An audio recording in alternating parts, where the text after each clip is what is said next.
حضرت بلال نے اذان نہ دی، صبح نہ ہوئی، یہ سچ ہے یا جھوٹ ہے؟ نصرت فتح علی خان کا جھوٹ ہے،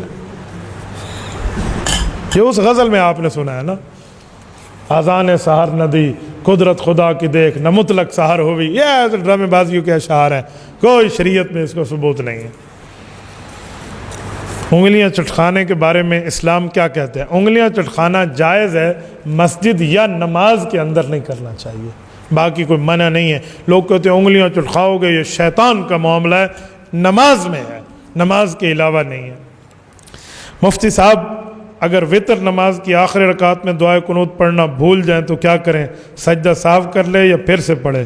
دعائے قنوت بھول جائے تو سجدہ سہو کرے، یعنی آخری اتحیات میں جب عبدہ و رسولہ کر لے تو ایک طرف سلام پھیر کے 2 سجدے کرے گا، پھر شروع سے اتحیات پڑھے گا، ٹھیک ہے؟ تو دعائے قنوت کی جگہ آپ نے بھول گئے تو یہ کر لیا۔ مفتی صاحب میری دکان ہے، کوئی شخص مجھ سے کوئی چیز خریدے، اس چیز سے کوئی 2 نمبر چیز بنائے، اس چیز کو 1 نمبر کہہ کے بیچے، ایسے شخص کے ساتھ کاروبار کرنا جائز ہے؟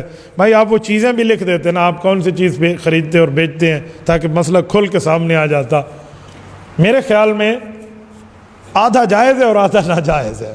اس کی وجہ یہ آپ سے کوئی دودھ لے کر جائے اور آگے وہ شراب میں ڈال کے دے دے تو یہ آپ کے لیے دودھ بیچنا تو جائز ہے اور اس کے لیے حرام ہے، تو آدھا جائز آدھا ناجائز۔ پہلے آپ چیز تو بتائیں کہ وہ کون سی چیز ہے جو آپ 1 نمبر دے رہے ہیں اور آگے وہ 2 نمبر کر رہے ہیں، پھر اس کی نوعیت دیکھ کر میں بات کر لوں گا۔